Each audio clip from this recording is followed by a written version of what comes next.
Bismillahirrahmanirrahim.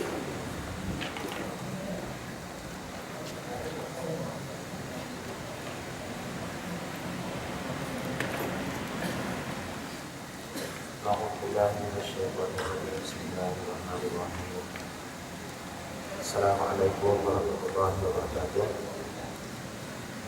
Alhamdulillahirabbil alamin.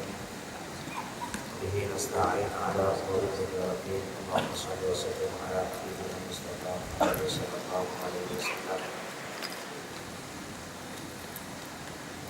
wa ala alihi wa sahbihi wa tabi'in wa tabi'in lahum bi ihsan ila yaumil din.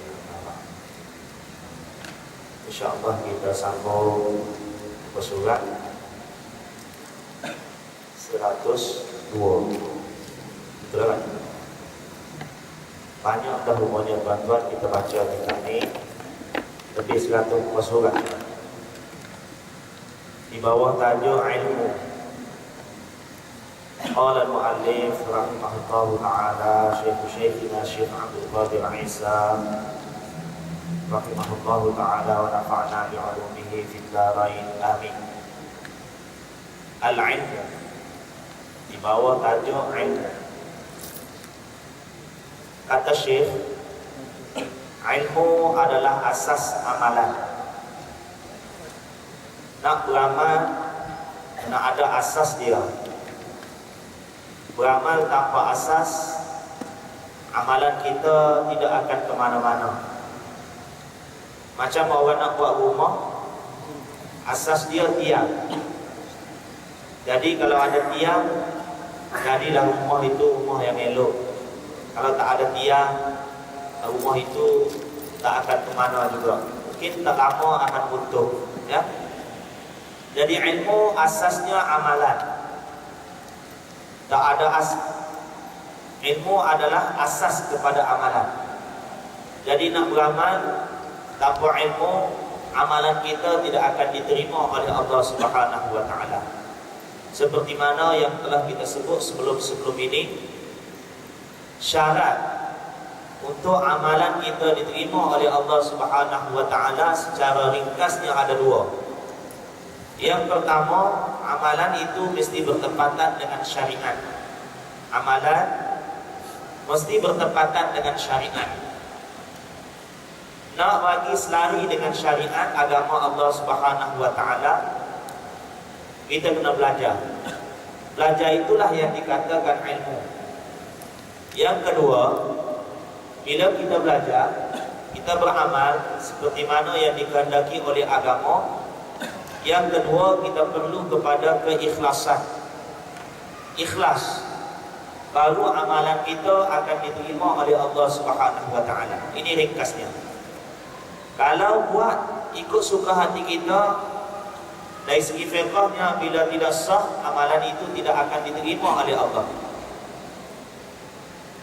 Sekalipun sah, bila kita tidak ikhlas, menunjuk-nunjuk ke riak ke, amalan kita juga tetap tidak akan diterima oleh Allah Subhanahu wa taala. Jadi satunya kena ada asas dia.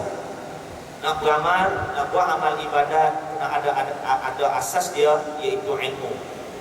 Bila ada ilmu, insya-Allah satu perkara telah pun menepati agama, iaitu yang pertama tadi, mengikut syariat Allah. Yang kedua, nak ikhlas. Bila kita belajar ilmu, kita tahu juga sejauh mana keikhlasan. Jadi bila ada ilmu, yang pertama pun lengkap, yang kedua pun lengkap.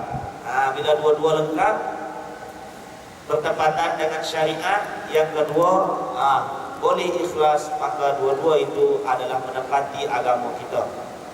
Barulah amalan kita akan diterima oleh Allah Subhanahu wa taala. Ini dikatakan ilmu sebagai asas kepada amalan. Imam serta pembetulnya. Kalau dikira makmum dengan imam, mana yang di depan? Tak ada kita tengok makmum di depan, imam di belakang. Imam di depan. Bila imam di depan, ilmu lah di depan. Nak beramal, tak boleh beramal dulu. Kemudian baru tanya, aku buat begini, bolehkah? Baru tanya, bolehkah? Baru belajar, agama kata macam ni, rupanya tak boleh aku buat sebelum ini. Lama sudah aku buat. Jadi ini merupakan benda yang bincang. Sepatutnya kita belajar ilmu dulu. Ilmu dianggap sebagai imam, amalan itu sebagai makmum. Bila makmum berada di depan, sembahyang kita tidak sah. Begitu juga kita beramal dulu, ilmu tak tahu apa-apa, tidak sah amalan kita. Bila tidak sah, kita takut-takut amalan kita tidak diterima oleh Allah Subhanahu wa taala. Sayang kita beramal lama dah. Serta pembetulnya, bila kita salah, amalan kita tak boleh nak memperbetulkan amalan kita. Apa yang boleh memperbetulkan amalan adalah ilmu. Jadi kalau kita ada ilmu, walaupun kita tersalah, bila kita teringat, maka ilmu tadi akan memperbetulkan amalan. Berbeza dengan sesiapa yang beramal tanpa ilmu, dia ikut-ikut, kemudian dia tersalah, maka tidak ada amalan dia yang boleh memperbetulkan amalan. Karena amalan tak boleh nak memperbetulkan amalan. Ilmu juga yang akan memperbetulkan amalan. Jadi kalau tak ada ilmu, dia beramal walaupun salah, dia tetap juga beramal. Tidak ada yang mampu menyedarkan dia. Kalau orang ada ilmu, kemungkinan dia dilalaikan daripada mengulang kaji ilmu. Tapi bila dia ulang kaji, bila dia ingat, ilmu ini akan membantu dia untuk memperbetulkan balik amalan yang dia buat. Maknanya dia ada masa akan sedar. Sebab apa? Sebab ada ilmu belajar. Ilmu tanpa amal tidak berfaedah, dan amalan tanpa ilmu juga tidak memberi manfaat apa-apa. Jadi kita ada ilmu tak beramal, tak ada guna juga. Kita beramal tapi tak ada ilmu, tak ada nilai juga amalan kita itu. Jadi ilmu dengan amalan adalah gandengan yang cukup mantap, tak boleh kita pisahkan. Mata Jawharah Tauhid kata macam mana? Wa alimin bi'ilmihi lam ya'malan.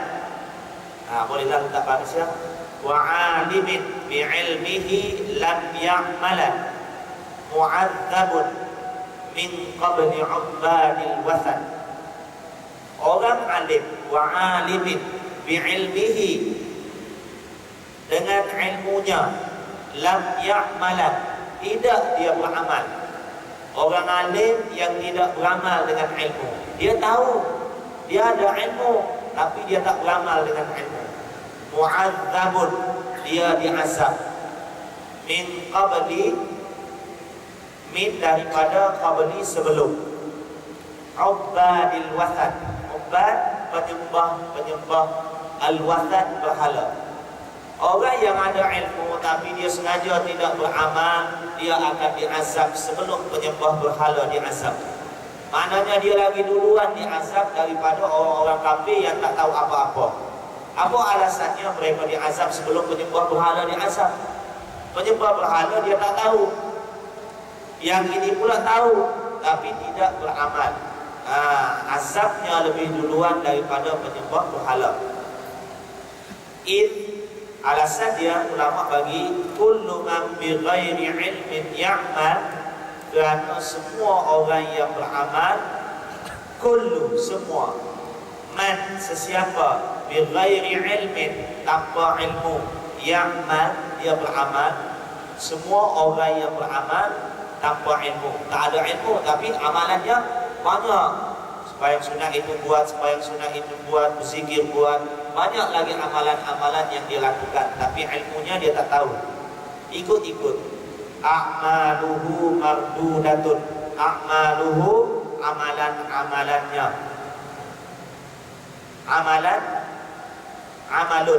Amalun singular, a'mal plural, ya, jamak. Mardudatun, ditolak. La tuqbal, tidak diterima.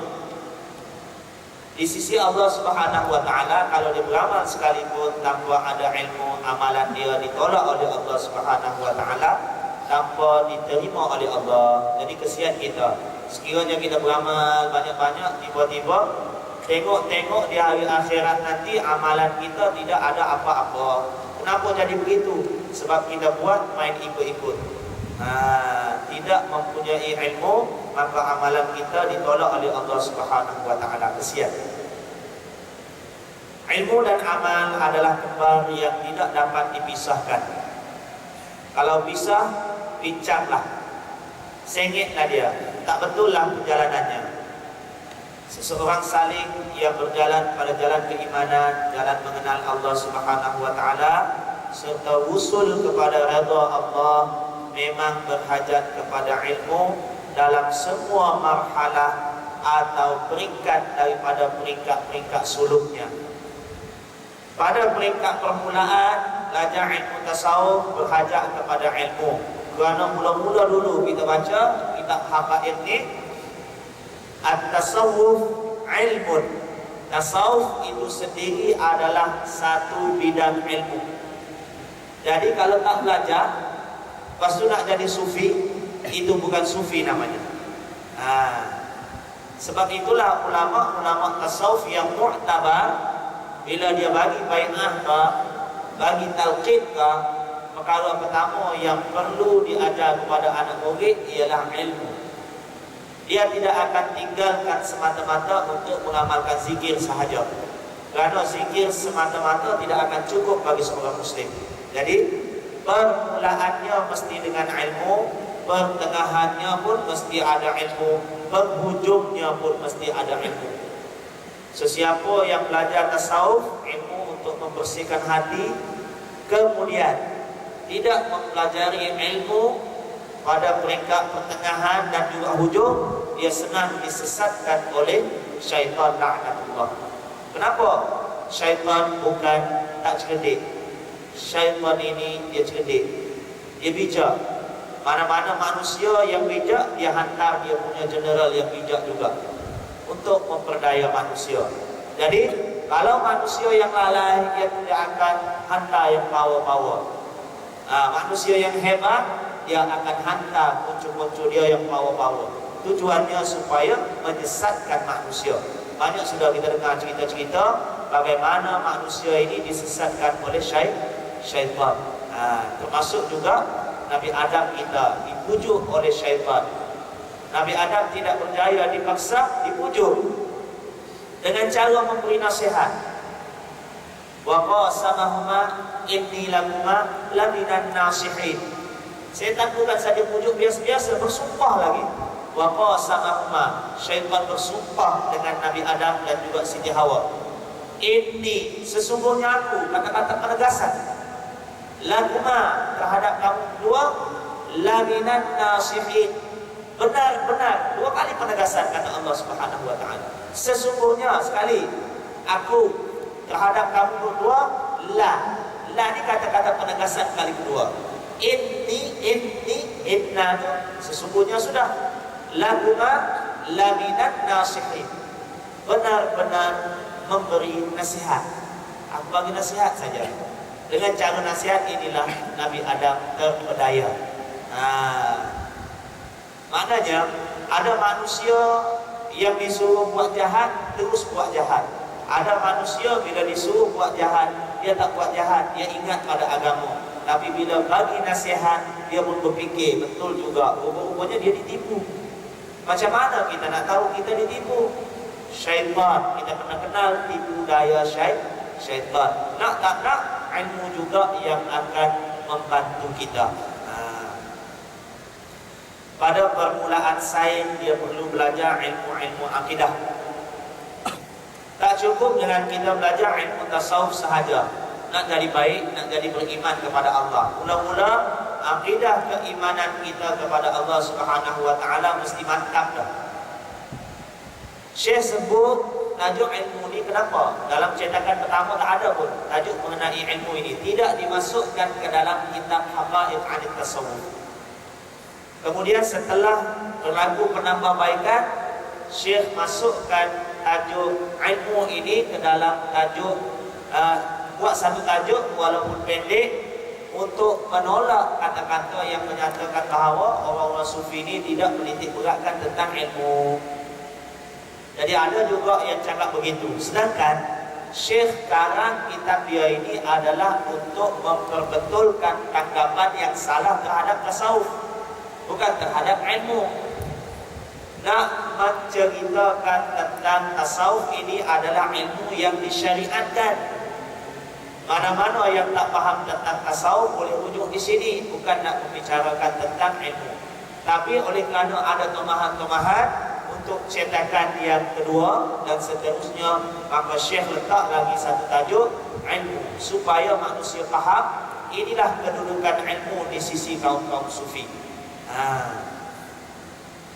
Kalau kita tengok sendiri pun, banyak di antara ulama-ulama sufi sendiri yang meriwayatkan hadis secara musalsal, secara bersanad. Ini tandanya ulama hadis, ulama tasawuf mementingkan ilmu. Selain daripada ilmu Al-Quran, ilmu hadis juga diajar, diriwayatkan, supaya riwayat-riwayat ini bukan sahaja terhenti kepada Imam Bukhari, Imam Muslim, Imam Nawawi dan sebagainya, tetapi juga riwayat ini bersambung kepada kita umat yang akhir zaman. Jadi ada periwayatan hadis. Memperbetulkan amal ibadat. Pas belajar ilmu fiqh, ilmu tauhid, belajar pula ilmu fiqh. Dan mengistiqamahkan muamalat.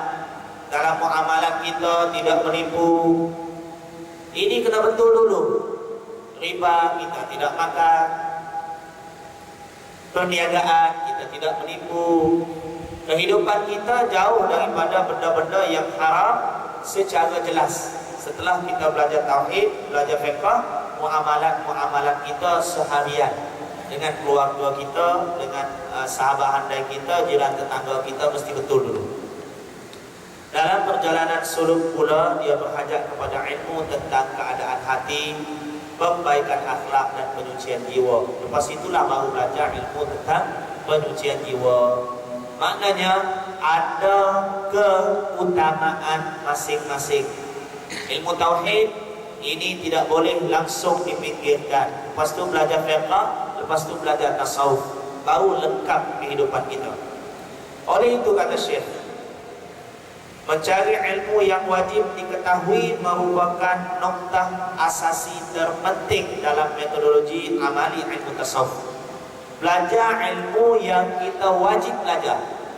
Ada manusia ilmu yang wajib belajar dia tak suka, sebab dia kata fardu ain, macam budak-budak sekolah. Ilmu yang sunat belajar, dia belajar pula. Sedangkan ilmu yang sunat, kalau kita tak belajar pun tak berdosa, berbanding ilmu yang wajib kita belajar. Ilmu yang wajib kita belajar, kalau kita tak belajar, kita berdosa, tuan-tuan. Macam sekarang ini, pembelajaran begini, berapa orang manusia yang minat untuk belajar begini, sedangkan belajar begini wajib. Tiap-tiap malam ada tajwid belajar. Belajar tajwid, bila kita nak baca Quran, wajib. Al-Quran munazzalun mujawwadan. Munazzalan mujawwadan. Al-Quran diturunkan secara mujawwadan, bertajwid. Bila kita nak baca, tak boleh baca sembarang. Wajib baca secara bertajwid. Jadi cuba kita perhatikan betapa ramai ataupun berapa ramai yang sanggup belajar ilmu tajwid untuk mengelakkan diri daripada membaca secara haram Al-Quran. Baca secara haram ni macam mana? Baca sembarangan, tanpa seperti mana diturunkan. Bila Al-Quran diturunkan secara bertajwid, baca dia wajib dengan tajwid. Tak baca dengan tajwid berdosa. Tapi tak ramai yang belajar tajwid. Kenapa? Aku tak suka belajar tajwid. Kalau belajar ilmu pengurusan jenazah, aku minat. Pengurusan jenazah, tuan-tuan, ilmu fardu kifayah. Kalau kita tak belajar pun, ada 4-5 orang sudah belajar, itu tidak menjadi masalah. Tetapi bila dibuka pendaftaran untuk belajar ilmu fardu kifayah, aku mau, ini mau, aku mau, bayar RM30, sanggup lagi bayar. Kenapa? Tak apa, ini ilmu jarang-jarang kita dapat. Lepas tu kita dapat sijil lagi. Kalau ada orang meninggal di kampung, kita boleh bantu. Ini niat yang cukup baik, tidak dipertikaikan. Tetapi dari segi ilmiahnya, salah kita belajar. Sepatutnya kita selesaikan fardu ain terlebih dahulu, baru masuk kepada fardu kifayah. Tapi yang fardu ain belum lagi selesai, tiba-tiba kita menyelit masuk kepada fardu kifayah. Jadi songsang kehidupan amalan kita. Pembelajaran ilmiah kita songsang. Yang wajib belajar, kita tak belajar. Yang sunat belajar, kita belajar pula. Rugilah kita. Kenapa? Yang wajib mesti buat. Kalau kita tak buat, berdosa. Kalau kita buat, dapat pahala lebih. Sebab apa? Wajib. Yang ini pula sunat. Kalau kita buat, dapat pahala lebih. Kalau kita tak buat, tak berdosa. Jadi kita pergi kerja nak dapat pahala sunat, kita tinggal yang wajib. Sedangkan yang sunat ni kalau kita tak buat pun tak berdosa. Tapi yang wajib kita tinggalkan dalam masa yang sama kita berdosa. Tetapi bila yang sunat dengan yang wajib, mana lebih banyak pahalanya kita belajar? Yang wajib lebih banyak pahalanya bila belajar berbanding yang sunat. Ini kaedah yang tidak boleh dipertikaikan sudah. Sembahyang subuh dengan sembahyang sunat subuh, mana lebih banyak pahalanya? Ada orang suka buat sunat subuh saja, sembahyang subuh tak mau aku tak minat. Mana boleh begitu? Sembahyang subuh wajib, sembahyang sunat itu tambahan. Jadi yang kita pergi belajar ilmu tambahan, yang wajib tak buat, tak terbalik. Kalau sebut sembahyang subuh tak mau, sembahyang sunat buat, tak tinggal lagi tu. Wih, bagus si anu ni. Bagus apa yang wajib dia tinggalkan? Apa? Tapi kita bila sebut fardu kifayah kita nak buat, yang fardu ain kita tinggalkan, susah sikit nak nampak. Bila sebut tentang sembahyang zuhur tak buat, sembahyang sunat zuhur kita buat. Sunat dengan wajib, maknanya kita perlu bezakan di sini apa ilmu yang perlu kita belajar, apa ilmu yang perlu kita kemudiankan pembelajarannya. Ini kerana tasawuf itu adalah praktik amali agama Islam secara sempurna, termasuk semua aspek zahir ataupun batin. Oleh kerana itu ilmu penting dan mempunyai banyak kelebihan. Di sini kami bawakan sebahagian daripada ayat-ayat Al-Quran dan juga hadis Nabi. Saya bawa di sini. Pertama, innama yakhsyallaha min ibadihil ulama. Sesungguhnya yang takut kepada Allah di kalangan hamba-hamba Allah hanyalah ulama. Jadi jadilah orang yang berilmu, walaupun bukan ulama-ulama yang hebat. Bila berilmu, bila takutkan Allah, itu sudah digelar sebagai ulama. Tak boleh jadi ulama besar, jadi ulama kecil pun tak apa dah. Dalam keluarga kita, bila ada sesuatu masalah, keluarga kita rujuk kepada kita, cukup sudah. Tapi kalau di kampung kita orang tak tahu, orang datang tanya kita, alhamdulillah, maknanya ulama di kampung kita. Kalau tak boleh jadi ulama-ulama besar, ulama-ulama kecil pun cukup. Sebab kita nak takut kepada Allah Subhanahu Wa Taala tanpa ada ilmu, manusia tak boleh takut. Takut kepada Allah ini merupakan satu anugerah yang Allah bagi bila manusia ada ilmu. Ilmu dengan takut ini digandingkan, barulah seorang itu digelar sebagai alim. Bila lagi belajar ilmu, lagi tak takut kepada Allah, lagi belajar ilmu, lagi tak takut kepada Allah, ini bukan alim ataupun bukan ulama. Macam dalam Facebook sekarang ini, manusia lagi tinggi belajar, lagi belajar di Eropah, lagi ada PhD, lagi penjul otaknya. Kenapa? Banyak benda yang dipertikaikan. Sedangkan untuk berfikir, walaupun kita ada PhD, walaupun kita digelar sebagai doktor, walaupun kita belajar di Eropah, untuk berfikir dia ada cara-cara berfikir, mesti berlandaskan wahyu. Tak boleh menjangka wahyu. Bila jangka wahyu, rosak otak kita, rosak ilmu yang ada pada kita. Contohnya ulama yang mempertikaikan hadis. Dia mempertikaikan hadis Nabi. Hadis ni datang daripada mana? Daripada Nabi. Quran pula datang daripada mana? Quran dia terima, hadis tak terima. Hadis datang daripada Nabi. Quran dia kata datang daripada Allah. Jadi Allah bagi pada siapa? Pada Nabi juga, tuan-tuan. Jadi kalau tolak Quran sekaliguslah tolak hadis, sekaliguslah tolak Al-Quran. Senang cerita. Sebab Al-Quran ni daripada Nabi sendiri. maksudnya daripada Allah Subhanahu wa taala juga. Wa ma yantiqu 'anil hawa in huwa illa wahyun yuha. Nabi tidak bercakap satu pun daripada diri Nabi sendiri. Illa wahyu, kecuali wahyu. Yuha, yang diwahyukan kepada Nabi. Maknanya apa-apa yang keluar daripada mulut Nabi semuanya wahyu. Cuma kategori saja dikategorikan sebagai Al-Quran. Kerana kalam dia dan juga lafaz dia dan makna dia daripada Allah Subhanahu wa taala. Dan kalau dua-dua lafaz dan makna daripada Nabi, itu hadis namanya. Kalau lafaz daripada Nabi, maknanya daripada Allah, itu hadis kursi nama dia. Itu saja perbezaan. Apa yang dilantunkan oleh Nabi semuanya kita kena terima. Jadi kalau kita tolak hadis Nabi sama dengan tolak Al-Quran. Sebab Nabi yang menyampaikan Al-Quran kepada kita. Pelik tapi betul. Kenapa begitu? Sebab manusia berfikir menjangkaui kapasiti yang dibenarkan oleh agama. Nampak? Kereta kita sisinya, kelajuannya kita boleh lari 180 km saja sejam. Kita pergi tekan mau naik 220. Rosak kah enjin? Rosak lah. Enjin ini akan rosak. Allah bagi kita berfikir setakat ini saja berfikir.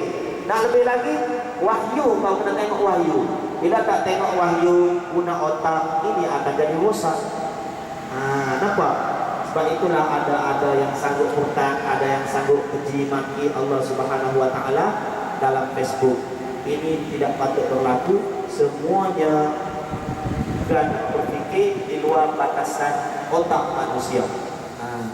Dulu kita dikejutkan dengan Kasim Ahmad anti hadis. Kemudian ada yang perempuan pula. Baca tak?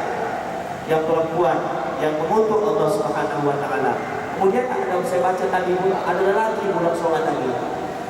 Nauzubillah. Ini benda-benda yang tidak patut berlaku.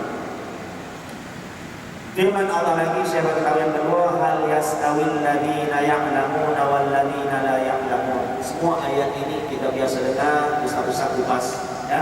Saya tak nak kupas banyak. Allah tanya, adakah sama orang-orang yang tahu dengan orang-orang yang tidak tahu? Jawaban Allah serahkan kepada kita. Qul hal yastawil ladina ya'lamuna wal ladina la ya'lamun. Orang yang tahu sama dengan orang yang tidak tahu. Semua manusia akan jawab tidak sama. Orang yang buta sama atau tidak dengan orang yang jelek. Tuhan bagi kita berfikir. Ayat seterusnya. Yarfa'illahu alladhina amanu minkum wal ladina utul ilma darajat. Yarfa'illah, Allah mengangkat alladhina amanu, orang-orang yang beriman, wal ladina utul ilma, dan orang-orang yang dikurniakan ilmu pengetahuan, darajat, beberapa darajat. Ada iman, ada ilmu, baru Allah Subhanahu wa taala angkat darajat. Beriman saja kemudian tidak belajar, Allah Subhanahu wa taala tidak termasuk dalam sini. Yang dalam sini ada iman, ada ilmu, Allah angkat beberapa darajat. Daripada hadis pula, daripada Abu Darda radhiyallahu anhu qala, Abu Darda kata, sami'tu, aku dengar Rasulullah sallallahu alaihi wasallam yaqulu, Nabi bersabda, man salaka tariqan, sesiapa yang melalui satu lorong, satu jalan, yang tamisu fihi ilman, sesiapa yang melalui satu jalan, yang tamisu fihi ilman, yang mana dia lalui jalan tersebut untuk menuntut ilmu, sahhalallahu lahu tariqan ilal jannah, Allah akan mempermudahkan baginya satu jalan menuju ke syurga. Belajar satu ilmu, Allah permudahkan satu jalan ke syurga. Belajar banyak ilmu, Allah permudahkan banyak jalan untuk menuju ke syurga. Jadi penat-penat kita kejar syurga dengan cara lain, buat apa? Belajar cara yang Allah sudah tentukan. Belajar ilmu, Allah permudahkan ke syurga. Belajar lagi, Allah permudahkan lagi. Belajar lagi, Allah permudahkan lagi. Wa innal malaikata, sesungguhnya para malaikat, la tad'u ajnihataha, benar-benar akan melabuhkan sayap-sayapnya li talibil ilmi, terhadap penuntut ilmu. Ridwan, tanda malaikat itu redha kepada penuntut ilmu. Dia melabuhkan sayap-sayapnya bima yasna, dengan apa yang dilakukan oleh penuntut ilmu. Dengan sebab mereka menuntut ilmu, malaikat memayungi kita, dipayungi oleh para malaikat. Kalau kita payung yang dihadiahkan oleh Petronas pun berebut kan? Kalau ada satu, aku beli minyak hitam, kemudian ada satu saja hadiah, berebut, aku beli dulu, aku pegang dulu. Payung daripada Petronas, payung daripada syarikat-syarikat tertentu majikan kita bagi pun kita berebut. Ini payung yang dipayungi oleh para malaikat. Macam kita malam ini, malaikat memayungi kita sampai ke langit yang ketujuh. Sebab apa? Sebab malaikat suka, Allah suka dengan para penuntut ilmu. Sebab itu kita duduk tenang dalam majlis ilmu sampai tertidur pun ada, dipayungi malaikat.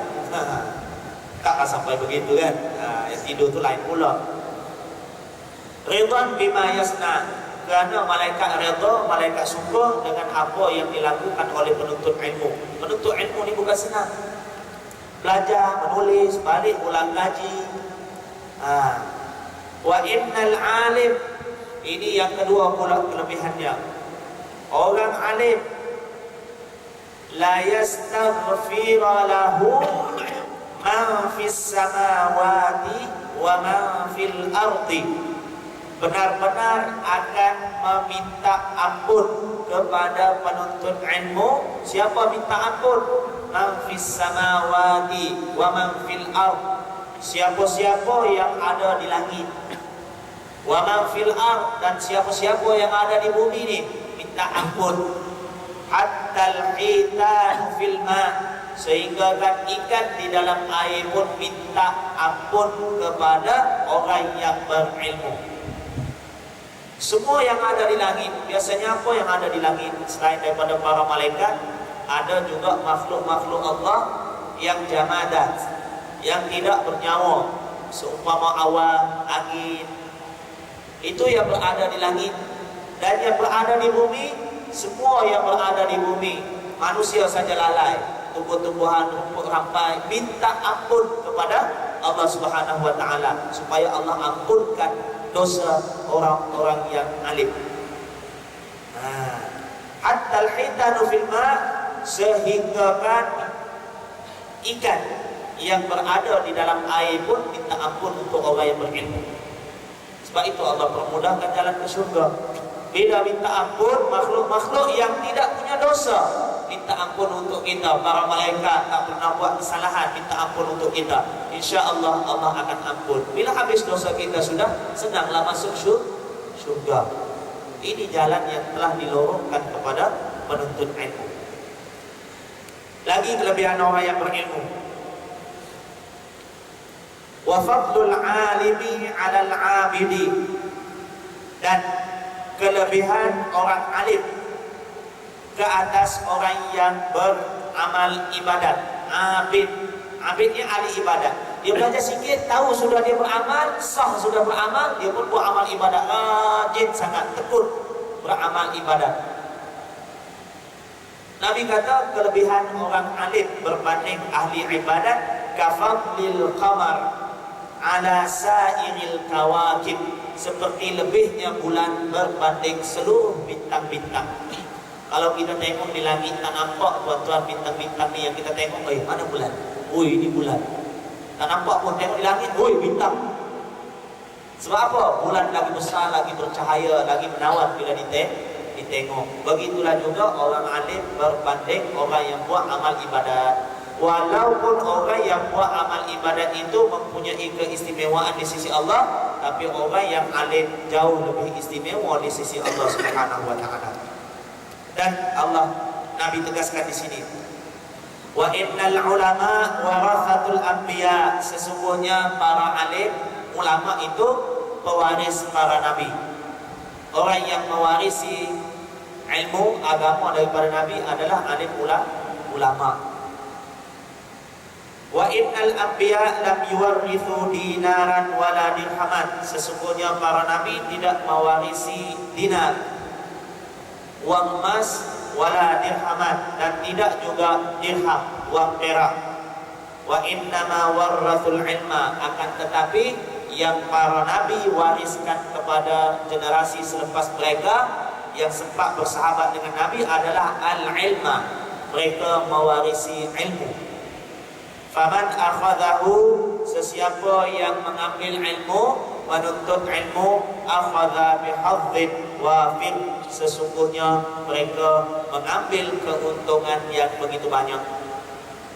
Ini hadis Nabi bagi tahu, siapa yang kutip ilmu, ambil ilmu, belajar ilmu, dia sebenarnya belajar keuntungan, mengutip keuntungan, mencari keuntungan yang begitu banyak di sisi Allah Subhanahu wa taala. Hadis lagi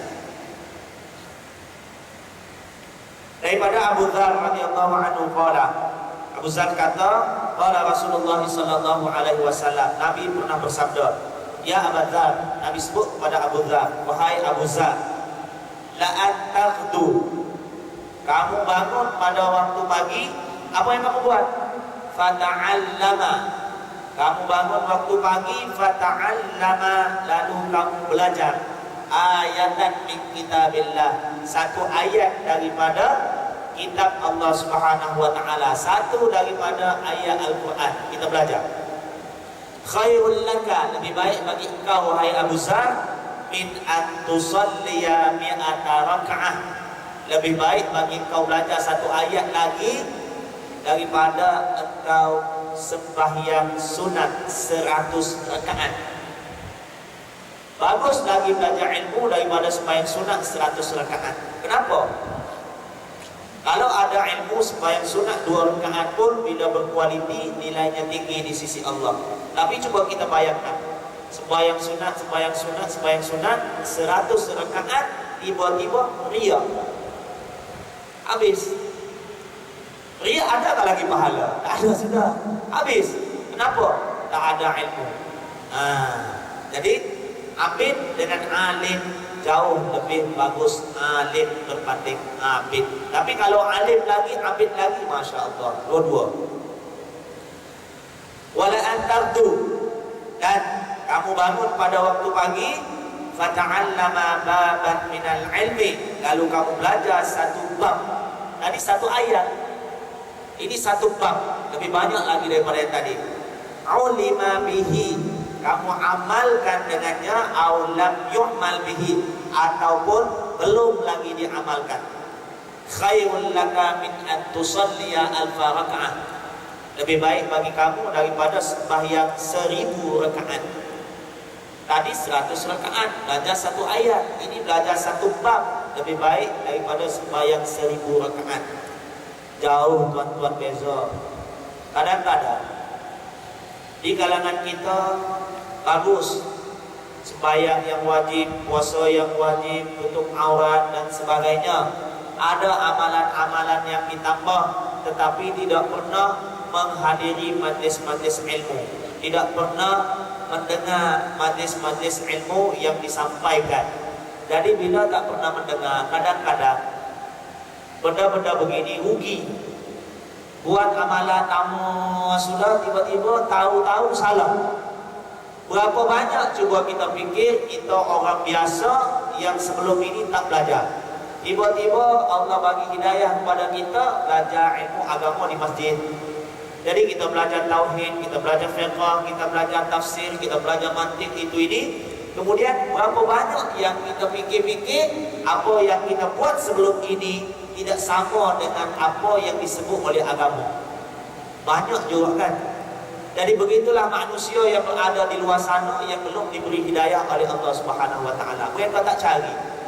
Bila tak cari, tak akan tahu kesilapan. Kita yang telah cari, kita fikir, oh ini aku tak betul rupanya. Maknanya kita tahu sudah itu.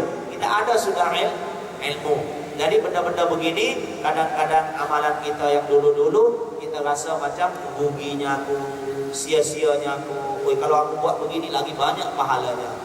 Buat dulu niat satu saja, sekarang aku lihat 5 sudah. Jadi benda yang sama, amalan yang sama, bila niatnya berbagai, dia akan mendapat pahala selain daripada amalan, pahala niat juga dapat. Daripada Uthman radhiyallahu anhu, daripada Nabi sallallahu alaihi wasallam qala, yushfa' yaumal qiyamati thalathun, akan diberi izin untuk memberi syafaat pada hari kiamat 3 golongan manusia. Pertama, al-anbiya, para nabi boleh bagi syafaat. Thumma al-ulama, kemudian alim ulama. Thumma syuhada, kemudian orang yang mati syahid.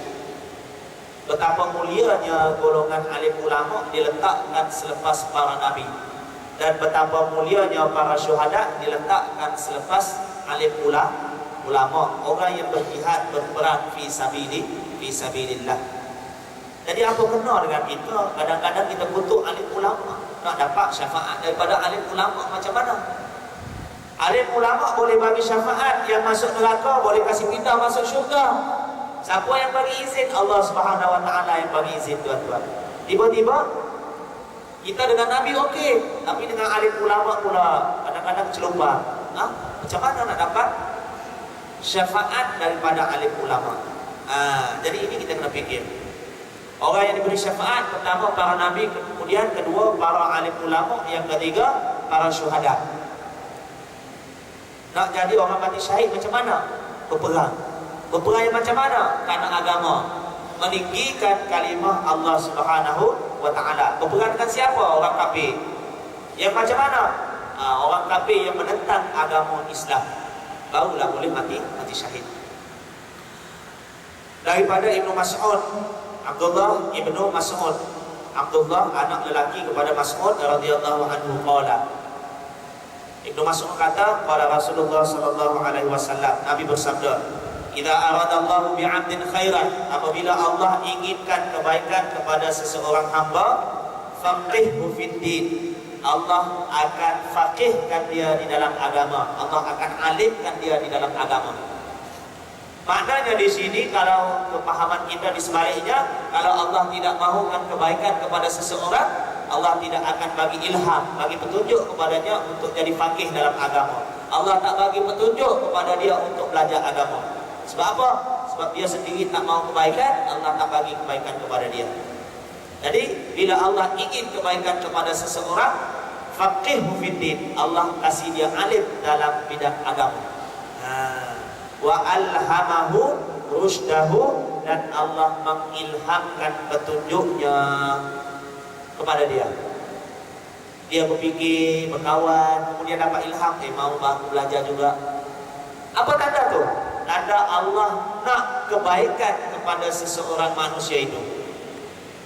Idza aradallahu bihi khairan yufaqihu fid din. Apabila Allah ingin kebaikan kepada seseorang, dia akan fakihkan dia dalam agama. Hadis las. Daripada Abi Bakrah qala, Abi Bakrah kata, sami'tu nabiyya, aku dengar Nabi sallallahu alaihi wasallam. Bila sahabat dengar, ini tandanya hadis qauli, hadis yang Nabi sebut. Sebab sahabat kata sami'tu, aku dengar. Ini ilmu hadis sikit. Sahabat kata sami'tu, aku dengar. Bila dengar benda yang Nabi sebut, maknanya hadis ini hadis qauli, hadis aqwalun Nabi, kata-kata Nabi sallallahu alaihi wasallam. Kalau sahabat sebut ra'aitu an-nabiyya sallallahu alaihi wasallam, aku tengok Nabi. Aku tengok Nabi. Apa dia? Sembahyang. Jadi apa tu? Hadis tu. Hadis tu hadis perbuatan, af'al. Fi'lun Nabi, af'alun Nabi. Perbuatan yang Nabi buat ditengok oleh sahabat, kemudian sahabat kata aku tengok. Maknanya benda yang dibuat oleh Nabi. Bila sahabat kata aku dengar, dengar maknanya benda yang diucapkan oleh Nabi. Begitu. Hadis ni hadis sahabat dengar, sami'tu aku dengar. Hadis qauli. Nabi sebut perkataan Nabi. Sami'tu an-nabiy sallallahu alaihi wasallam yaqulu, aku dengar Nabi sallallahu alaihi wasallam bersabda, "Uqtu 'aliman." Berpagi-pagilah kamu sebagai seorang yang alim. Bangun pagi itu jadi orang alim. Maknanya lama sudah menuntut ilmu, bangun pagi itu boleh mengajar sudah. Ini suasananya. Bukan bangun pagi itu jadi alim. Tidak. Nak belajar dulu, lama dulu baru ada ilmu. Baru pagi-pagilah kamu sebagai seorang alim. Maknanya kita bangun pagi itu kita boleh memberikan ilmu kepada masyarakat.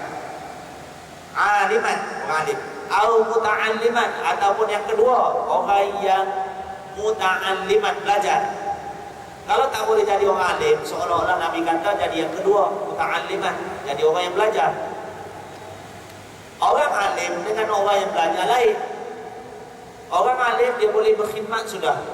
Orang yang belajar dia masih memberi khidmat kepada diri sendiri sebelum memberi khidmat kepada orang lain dari segi ilmunya. Jadi Nabi sebut dua-dua. Au muta'alliman, ataupun orang yang belajar. Au mustami'an, yang ketiga seolah-olah Nabi kata kalau tak boleh jadi orang yang belajar ilmu, au mustami'an, orang yang mendengar. Ini bermaksud orang yang belajar dengan orang yang mendengar ini lain.